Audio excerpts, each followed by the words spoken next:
Hello everyone, एक बार फिर से आप सभी का स्वागत है आज़ाद यूपीएससी अकेडमी में। करंट अफेयर्स के टॉपिक को लेकर आज हम यहाँ पर कुछ नए विषय वस्तुओं को लेकर अध्ययन करेंगे और जानेंगे समझेंगे किस तरीके से आपकी परीक्षा के लिए उपयोगी हो सकता है। तो चलिए आज का टॉपिक स्टार्ट करते हैं। आज का जो पहला टॉपिक है ये है आपका नीति आयोग से रिलेटेड। नीति आयोग का इंपॉर्टेंस क्या है, तो यहाँ पर देखिए तो भारत अमेरिका रणनीतिक ऊर्जा साझेदारी को लेकर यहाँ पर इसका आयोजन किया गया था और इसके बारे में क्या क्या इंपॉर्टेंस है तो उसको एक एक करके चलिए देखते हैं। देखिए सबसे पहली बात यहाँ पर की गई, सतत विकास आधार स्तंभ भारत अमेरिका रणनीतिक ऊर्जा भागीदारी का एक महत्वपूर्ण आधार है। यह नीति आयोग और USAID की सह अध्यक्षता वाला एक मंच है। ठीक है, तो यहाँ पर नीति आयोग जो होता है अमेरिका के एक संस्था के साथ सह अध्यक्षता कर रहा है और जिसमें 3 प्रमुख गतिविधियों के रूप में ऊर्जा डेटा प्रबंधन, ऊर्जा मॉडलिंग प्रबंधन और कम कार्बन उत्सर्जन वाली प्रौद्योगिकियों के सहयोग पर जोर देना है। ठीक है, तो इसको ध्यान रखना है यहाँ पर कि भारत अमेरिका रणनीतिक जो ऊर्जा साझेदारी है वो 3 प्रमुख गतिविधियों पर काम करेगी। कौन कौन सी? ऊर्जा डेटा प्रबंधन पर, ऊर्जा मॉडलिंग प्रबंधन पर और कम कार्बन उत्सर्जन वाली प्रौद्योगिकी पर। अन्य चीज़ें इसमें क्या क्या रही उनको भी देख लेते हैं। अगली बात है कि ये बैठक जो होती थी 2 जुलाई को हुई थी यहाँ पर, और इसमें जो होता है कि सतत विकास स्तंभ के संयुक्त कार्य समूह की बैठक में भारत ऊर्जा मॉडल फोरम का शुभारंभ किया गया। तो इसको बारे में अभी हम देखेंगे कि भारत ऊर्जा मॉडल फोरम क्या है। इसके अतिरिक्त दुनिया के विभिन्न हिस्सों में ऊर्जा मॉडलिंग फोरम मौजूद हैं। संयुक्त राज्य अमेरिका में एनर्जी मॉडलिंग फोरम की स्थापना 1976 में हो गई थी। तो भारत से काफ़ी साल पहले, करीब 44 ईयर्स पहले ही अमेरिका में इसकी स्थापना हो चुकी थी। भारत में अभी इसका प्रारंभ किया जा रहा है। स्थापना 1976 में स्टैनफोर्ड विश्वविद्यालय में सरकार, उद्योग, विश्वविद्यालयों और अन्य शोध संगठनों के प्रमुख मॉडलिंग विशेषज्ञों और नीति निर्माताओं को एक साथ लाने के लिए की गई थी। यह ऊर्जा और पर्यावरण से संबंधित समकालीन मुद्दों पर चर्चा के लिए एक निष्पक्ष मंच प्रदान करता है। देखिए वर्तमान समय में जो ऊर्जा के स्वरूप प्रयोग किए जा रहे हैं उनके कारण पर्यावरण को काफ़ी नुकसान होता है। तो यदि यहाँ पर कैसे पर्यावरण को बिना नुकसान पहुँचाए हम किस प्रकार की ऊर्जा का प्रयोग कर सकते हैं और उसके लिए बातचीत करने के लिए एक बेहतर मंच के तौर पर, एक निष्पक्ष मंच के रूप में इसे प्रस्तुत किया जाता है। इसके अतिरिक्त यहाँ पर देखिए बात की गई है कि भारत में ऐसा फोरम बनाए जाने के लिए कोई औपचारिक और व्यवस्थित प्रक्रिया नहीं थी, फिर भी टेरी, IRADE, CSTEP, CEEW, NCAER आदि जैसे विभिन्न थिंक टैंक, अनुसंधान संगठन लगातार अध्ययन और विश्लेषण के माध्यम से वन, पर्यावरण और जलवायु परिवर्तन तथा अन्य संबंधित मंत्रालयों नीति आयोग को इसके लिए आवश्यक इनपुट प्रदान करने में योगदान करते हैं। तो कुछ जो संस्थाएं इसके साथ जुड़ी हुई हैं जिसके माध्यम से आपको वन, पर्यावरण, जलवायु परिवर्तन संबंधी नीतियों को लेकर इनसे संबंधित मंत्रालयों को, नीति आयोग को ये एक तरीके से सूचनाएँ देती हैं किस तरह के परिवर्तन, जो जलवायु परिवर्तन क्या हो रहा है, क्या दबाव पड़ सकता है, क्या उससे नुकसान हो सकता है, क्या उपाय किए जा सकते हैं। तो ये सारी जो संगठन है वहाँ पर इनको हेल्प करती हैं। अब यहाँ पर बात करते हैं कि जिसकी अभी चर्चा करनी थी कि इंडिया एनर्जी मॉडलिंग फोरम ये है क्या। तो यहाँ पर देखिए इसके अंतर्गत निम्नलिखित कार्य इसमें किए जाने हैं, जो मुद्दे इसमें सम्मिलित किए गए हैं। पहला है जो लक्ष्य निर्धारित किए गए हैं, पहला है महत्वपूर्ण ऊर्जा और पर्यावरण से संबंधित महत्वपूर्ण मुद्दों पर चर्चा करने के लिए मंच प्रदान करना। तो ऊर्जा और पर्यावरण संबंधित मुद्दों को किस तरीके से चर्चा ज़रूरी है, चर्चा करके ही हम चीज़ों को बेहतर बना सकते हैं। दूसरा है निर्णय लेने की प्रक्रिया से भारत सरकार को अवगत कराना है कि निर्णय क्या लेना है, क्या हम सोच रहे हैं, क्या हमारी बातें हुई हैं। मॉडलिंग टीमों, सरकार और ज्ञान के भागीदारों और वित्त पोषकों के बीच सहयोग सुधार करना है। विचारों के आदान प्रदान को सुगम बनाना, उच्च गुणवत्ता वाला अध्ययन सुनिश्चित करना। तो यहाँ पर जो भी कहने का मतलब, अगर बातचीत होती तो विचारों का आदान प्रदान होना है और उसके साथ आपको नए आइडियाज़ यहाँ पर मिलेंगे। इसके अतिरिक्त उच्च गुणवत्ता वाला अध्ययन सुनिश्चित करना है, ताकि वहाँ पर जब तक आपके एक बेहतर क्वालिटी युक्त स्टडी डेवलप नहीं करेंगे तो वहाँ पर उससे रिलेटेड नए शोध, अनुसंधान, नवाचार विकसित नहीं होंगे। इसके अतिरिक्त विभिन्न स्तरों पर और विभिन्न क्षेत्रों में ज्ञान के बीच परस्पर कमी की पहचान करना और भारतीय संस्थानों की क्षमता को बढ़ाने में मदद करना। ये कुछ प्रमुख लक्ष्य रखे गए हैं जो इंडिया एनर्जी मॉडलिंग फोरम के हैं, जिनके माध्यम से यहाँ पर एनर्जी के क्षेत्र में कार्य किया जाएगा। एट द लास्ट यहाँ पर शुरुआती स्तर पर नीति आयोग मंच की गतिविधियों का समन्वय करेगा और इसकी शासकीय संरचना को अंतिम रूप देगा। तो वर्तमान समय में जो नीति आयोग है, इस फोरम को लेकर जो भी कार्य संरचना होगा, गतिविधियों का समन्वय करना, शासकीय संरचना देना, वो कौन करेगा? नीति आयोग करेगा। साथ ही फोरम में ज्ञान साझेदार, डेटा एजेंसियां और संबंधित सरकारी मंत्रालय भी आपके सम्मिलित होंगे। तो ये तो बात होगी भारत अमेरिका ऊर्जा रणनीतिक साझेदारी की। अगली बात यहाँ पर करते हैं कि विश्व युवा कौशल, यहाँ पर अभी विश्व युवा कौशल दिवस मनाया गया, तो उसके बारे में कुछ प्रमुख तथ्यों की चर्चा कर लेते हैं। देखिए 15 जुलाई को प्रत्येक वर्ष यहाँ पर मनाया जाता है। संदेश यहाँ पर इस साल का था कुशल युवा के लिए कौशल। तो जो भी बेहतर स्किल्ड कह सकते हैं यूथ है, उनके लिए वहाँ पर कौशल विकास संबंधी योजनाओं को किस तरीके से संचालित किया जाए। यहाँ पर 15 से 24 वर्ष की आयु के युवा बेरोजगार होने की तुलना में 3 गुना अधिक हैं, अर्थात जितनी आपकी जनसंख्या है उसके संदर्भ में यहाँ पर 3 गुना अधिक बेरोजगारी की स्थिति देखने को मिल रही है। अर्थात बेरोजगारी की स्थिति बहुत ज़्यादा तेज़ी से बढ़ी है जो 15 से 24 आयु वर्ग के बेरोजगार हैं। हाल फिलहाल यहाँ पर यूनेस्को, अंतर्राष्ट्रीय श्रम संगठन, विश्व बैंक के द्वारा तकनीकी और व्यावसायिक शिक्षा और प्रशिक्षण संस्थानों को आभासी माध्यम अपनाने पर जोर दिया है। कहने का मतलब है कि वर्चुअल तरीके से, अर्थात घर बैठे ट्रेन कैसे किया जाए, लोगों को इस तरीके से स्किल्ड किया जाए, इसके लिए यहाँ पर यूनेस्को, अंतर्राष्ट्रीय श्रम संगठन और विश्व बैंक के द्वारा जो भी प्रशिक्षण संस्थान है या व्यावसायिक शिक्षण संस्थान है, उनको तकनीकी को प्रयोग करने का, टेक्नोलॉजी का यूज़ करने का और वर्चुअल सिस्टम के माध्यम से ट्रेन करने को बोला गया है। इसी अवसर पर भारतीय प्रधानमंत्री के द्वारा एक संबोधन किया गया। इस संबोधन के कुछ प्रमुख तथ्यों की चलिए एक एक करके चर्चा कर लेते हैं, देख लेते हैं कि यहाँ पर इस संबोधन के प्रमुख पक्ष क्या रहे। पहली चीज़ देखिए, यहाँ पर जो बात कहेगी कि स्किल इंडिया मिशन के माध्यम से पिछले 5 वर्षों में कौशल, पुनर्कौशल, कौशल वृद्धि है तो बड़े स्तर पर अवसंरचनात्मक निर्माण किया गया है। तो स्किल इंडिया जो मिशन भारत सरकार द्वारा प्रारंभ किया गया 2016 से 20 तक की स्थितियों में, यहाँ पर 5 साल में भारत सरकार ने इसे रीस्किल करने को लेकर, स्किल रीस्किल अप स्किल को लेकर यहाँ पर अवसंरचनात्मक विकास बहुत ज़रूरी था। उसके बिना ये चीज़ें संभव होने से नहीं, मतलब संभव नहीं हो सकती हैं। नेक्स्ट पॉइंट इसमें दिया गया कि स्किल इंडिया मिशन ने स्थानीय एवं वैश्विक स्तर पर रोजगार प्राप्त करने के अवसर में भी वृद्धि की है। तो यहाँ पर यदि आप स्किल्ड हैं, बेहतर हैं, तकनीकी तौर पर सक्षम हैं, नॉलेज है आपके पास, किसी विशेष क्षेत्र की विशेषज्ञता है, आपने वहाँ पर कैसे कुशलता है आपके पास, तो आपको रोजगार उपलब्ध हो सकता है। और रोजगार वो न सिर्फ आपको स्थानीय स्तर पर बल्कि वैश्विक स्तर पर भी इसके कारण आसानी से मिल सकता है। इसके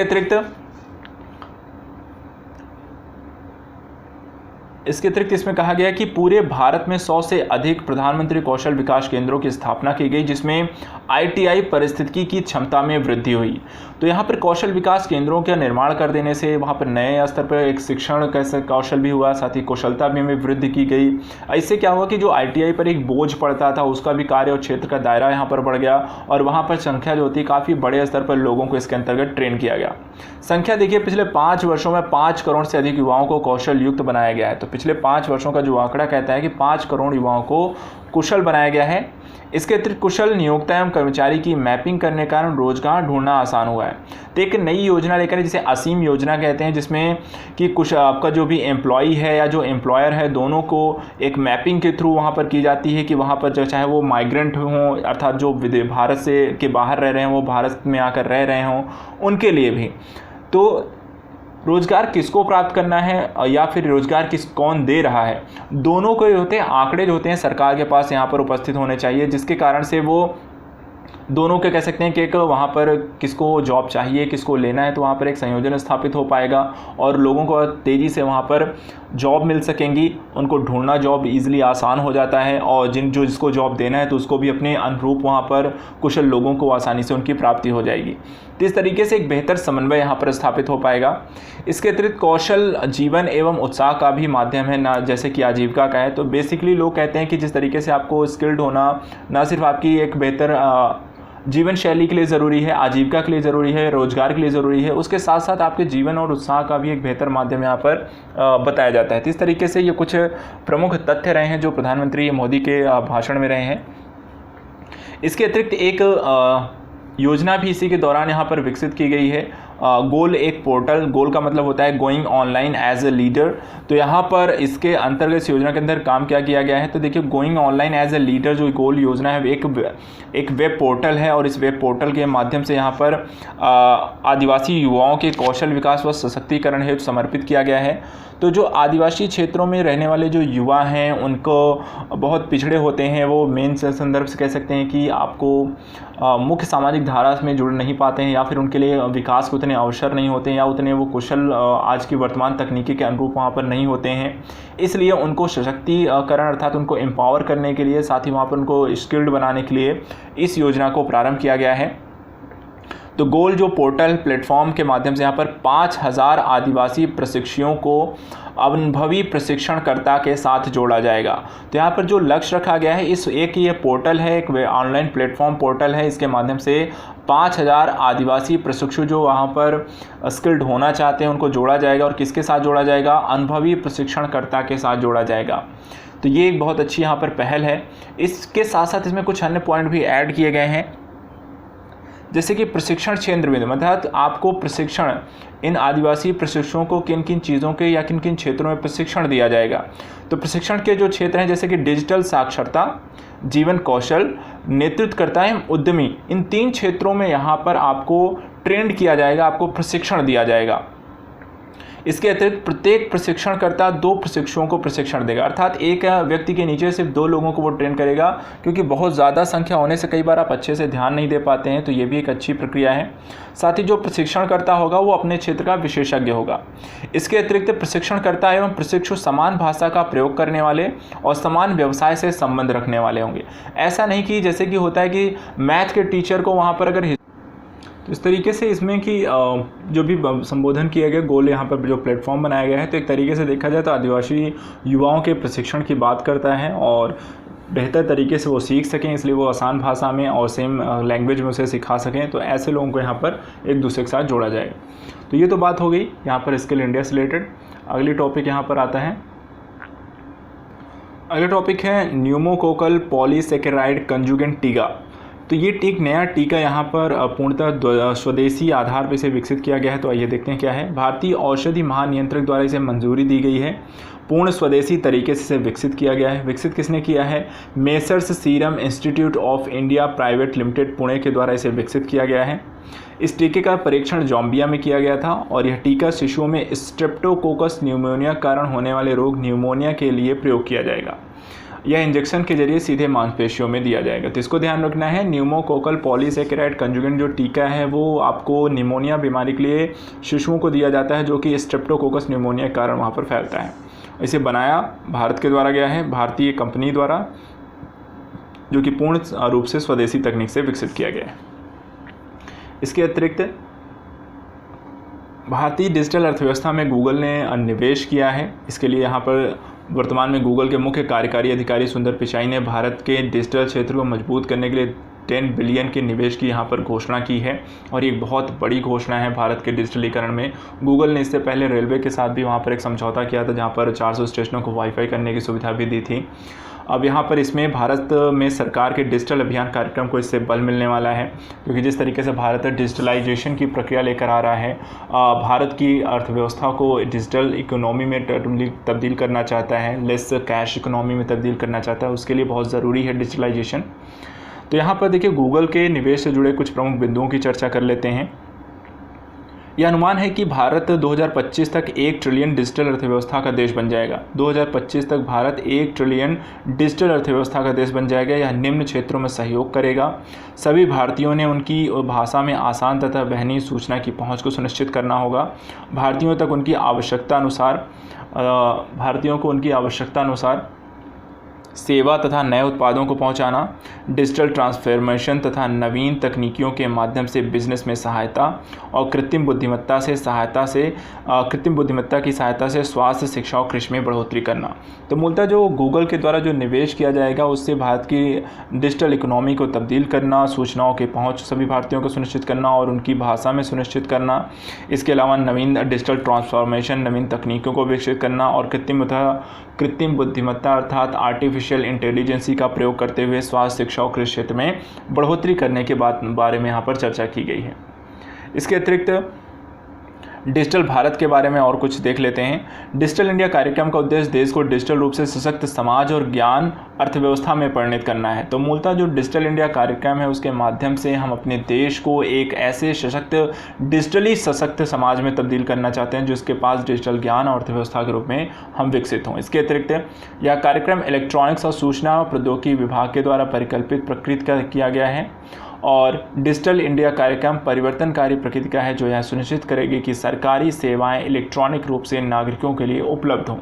तो मूलतः डिजिटल इंडिया कार्यक्रम के तहत भारतीय सरकार की जो भी सेवाएं हैं वो नागरिकों तक इलेक्ट्रॉनिक माध्यम से पहुंचाने का लक्ष्य रखा गया है। इसके बाद डिजिटल इंडिया के कुछ स्तंभ की यहाँ पर चर्चा कर लेते हैं, जो प्रमुख बिंदु हैं उनको देख लेते हैं।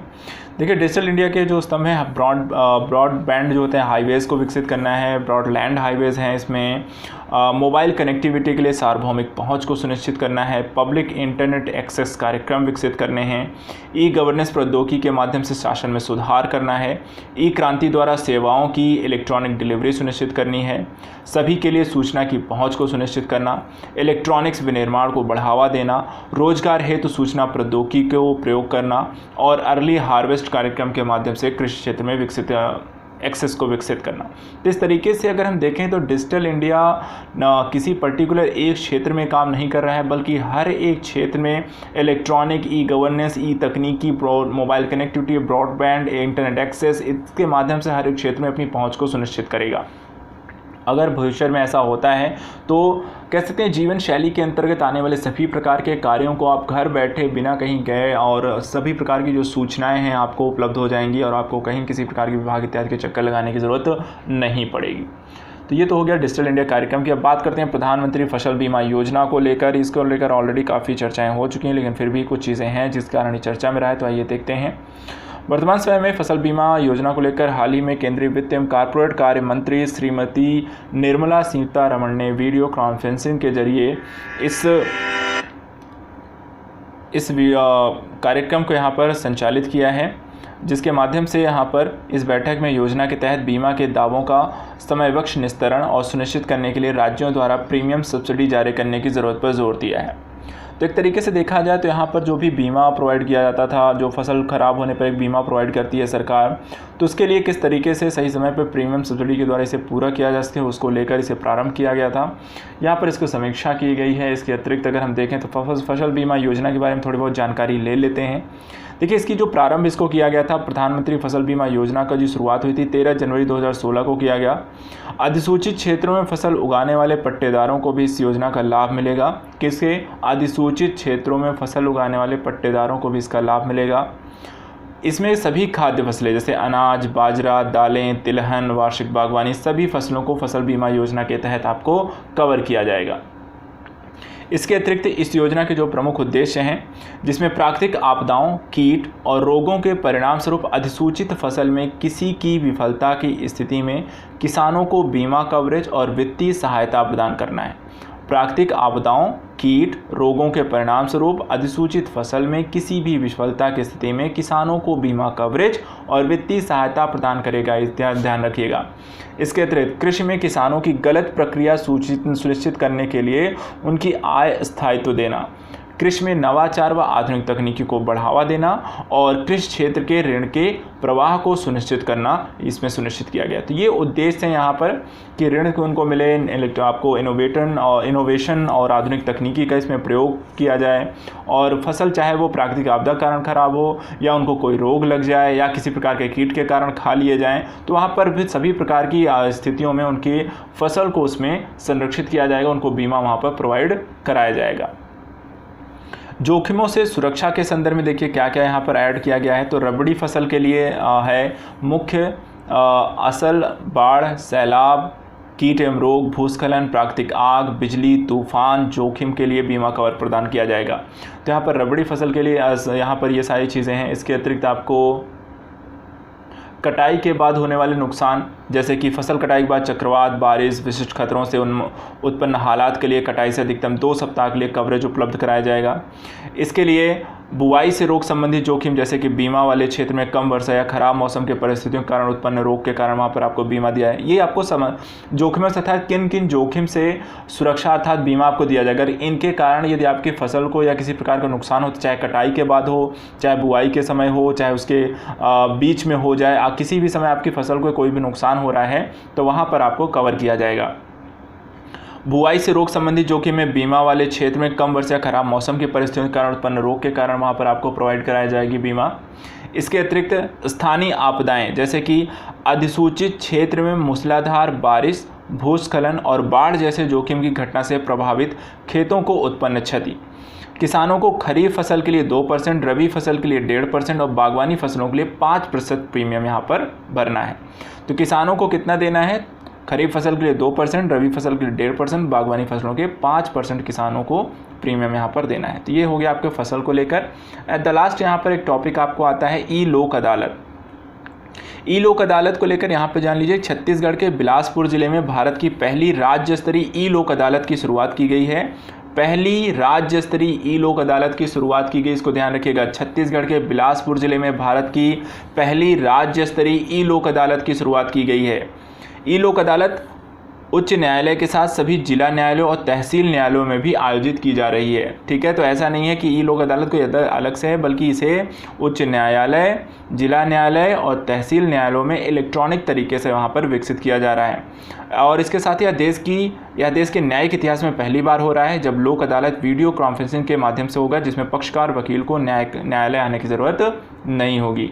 तो बिना आपको न्यायालय आए, कोर्ट जाए, आप घर बैठे बैठे इसकी सुनवाई कर सकते हैं। आपको वहाँ पर जिरह कर सकते हैं, वहाँ पर निर्णय इत्यादि कर सकते हैं और उसकी वहाँ पर उसको उसी तरीके से वहाँ पर परिपालित भी किया जाएगा। तो आज के टॉपिक्स यहाँ पर इतने ही हैं। आज हमने काफ़ी सारे टॉपिक्स को यहाँ पर अध्ययन किया जो इंपॉर्टेंट हो सकते हैं आपके परीक्षाओं के संदर्भ से। तो आज के लिए इतना ही। इसको रिवीजन कर लीजिएगा, अच्छे से पढ़ लीजिएगा। रिवीजन बहुत ज़रूरी है, मस्ट है, क्योंकि डेली आपको 4-5 टॉपिक यहाँ पर मिल रहे हैं। वीकली आपको ऐसे 20 से 25 टॉपिक मिल जाते हैं, तो इनका रिवीजन ज़रूर एक बार कर लिया करें। डेली बेसिस पे अगर नहीं भी मिल जाता है तो संडे कम से कम रखें, संडे को रिवीजन कर रखें, उस दिन इसे अच्छे से रिवीजन करें और उसके बाद फिर अगले वीक के लिए तैयार हो जाएं। तो इस तरीके से आपका रिवीजन होता रहेगा, आगामी परीक्षाओं के लिए आप बेहतर तरीके से तैयार हो पाएंगे और ज़्यादा से ज़्यादा क्वेश्चन आप हल कर पाएंगे। तो आज के लिए इतना ही। थैंक यू सो मच, अपना ख्याल रखिएगा, स्वस्थ रहिए और सेफ रहिए। Thank you so much.